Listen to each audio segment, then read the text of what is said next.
समाज मानाची। मी विज्ञान प्रकाश माने, मिरज मतदारसंघातला वंचित बहुजन आघाडीचा अधिकृत उमेदवार। उद्या दिनांक 7 गुरुवार रोजी आपण आपली प्रचार सभेचा आयोजन करत आहोत। प्रचार सभा जी आहे याचं स्वरूप असं आहे की मिरजेचे सर्वच महामानवांना अभिवादन करून आपण प्रचार सभा ही चालू करतोय। छत्रपती शिवाजी महाराजांच्या पुतळ्यापासून त्यांना अभिवादन करून आपण महामानव डॉक्टर बाबासाहेब आंबेडकर असतील, अण्णाभाऊ साठे साहेब असतील, आपली दर्गा असेल व इतर गांधी पुतळा असेल, सर्वच पुतळ्यांना आपण अभिवादन करून आपण तिथं प्रचार सभा आपली चालू करणार आहोत। मला सर्व जनतेला एकच सांगायचं आहे, स्पेशली पालकमंत्री सुरेश खाडेंना, माजी पालकमंत्री सुरेश खाडेंना एक सांगायचं आहे की ही जी लढाई आम्ही आता लढतोय, एक सर्वसामान्यांचा लढा म्हणजे हा उद्यापासून नारळ फुटणार आहे। हा जो प्रचाराचा नारळ फुटणार आहे, हा गेले 15 वर्ष जे ठेकेदारांनी पैसे मिळवले आणि जनतेला लुटलं ह्याचं उत्तर म्हणून तो नारळ फुटला जाणार आहे। कुठेतरी मिरजकर जनतेला दलालीपासून वाचवण्याचा आणि बाहेर काढण्यासाठी हा नारळ फुटला जाणार आहे।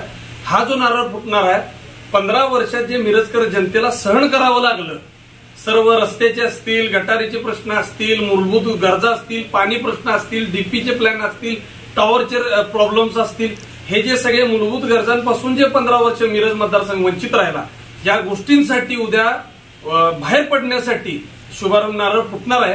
त्यामुळे उद्या जी हजारोच्या संख्येनं जी गर्दी जमेल ती सर्व जनता ही शपथ घेणार आहे की आत्ताच्या 10 दिवसामध्ये हे जे माझ्या स्वरूपात एक सर्व जसं मिरजेच्या जनतेने आधी पण दाखवून दिलंय की जनशक्ती विरुद्ध धनशक्ती म्हणून हाफिजभाई दत्तुरे सारख्या सर्वसामान्य घरातल्या कष्टकरू एखाद्या उमेदवाराला निवडून दिलं, त्याच पद्धतीनं आत्ताची सत्ता जी आहे वंचित बहुजन आघाडी विरुद्ध बीजेपी म्हणजे विज्ञान माने विरुद्ध सुरेश खाडे हे थेट लढत आहे।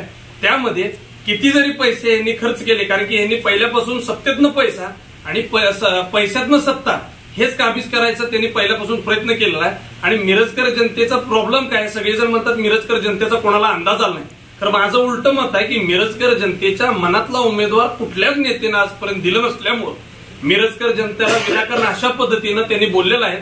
परंतु मिरजकर जनता ही सुज्ञ आहे।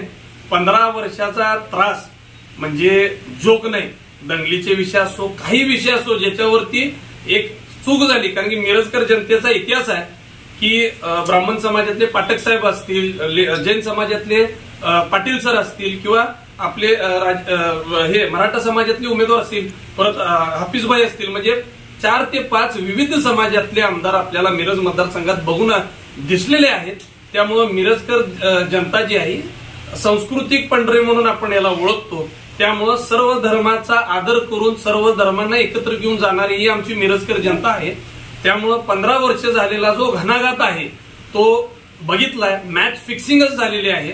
काही कारणानं उमेदवार मॅनेज करून जसे आपल्या जनतेच्या वरती लादले जातात, त्याच्यापासून उद्या जो नारळ फुटणार आहे तो त्याच्यापासून बाहेर पडण्याचा आणि स्वतंत्र होण्याचा नारळ आहे।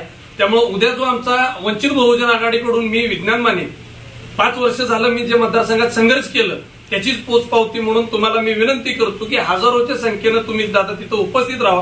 मिरजकर जनतेला माझी एवढीच विनंती असेल, उद्या आपण जो नारळ फोडायचा आहे, कुठंतरी आतापर्यंत जो आपल्याला 15 वर्ष त्रास झाला त्याच्यातून आपण बाहेर पडून नवीन कुठंतरी युगाचा आपण तिथं आरंभ करूया, नवीन मिरजेचा आपण आरंभ करूया, तुमच्या स्वप्नातलं मिरज आपण साकार करूया उद्यापासून। प्लीज हे 10 ते 12 दिवस खूप महत्वाचे आहेत। जिथं मी पोचू शकत नाही तिथं तुम्हीच विज्ञान माने आहात, तुम्ही स्वतःहून पोचा, कारण की सर्व मतदारसंघात मला येणार, मी प्रयत्न करेन। कुठं मी नाही पोचू शकतात, जिथं कमी तिथं तुम्ही असावंच हीच माझी इच्छा आहे, कारण की ही शेवटची संधी आहे।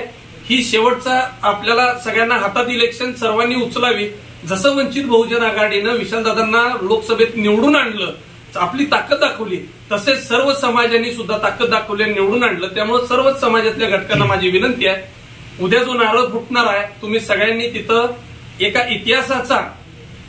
इतिहासाचा दृश्य बघून आपण तो नारळ तुमच्या हाती फोडू आणि आपण इथनं पुढे जी 10 दिवसातली लढाई आहे ती आयुष्यभर आपली कशी जाईल, आयुष्यभर कशी राहील आणि आपण बघू। आणि मला एकच शेवटचं सांगायचं आहे, काही जरी झालं आत्ताच्या वातावरण बघता सुरेश खाडेंना फक्त वंचित पासून एकच गोष्ट वाचू शकते, ती ईव्हीएम मशीन।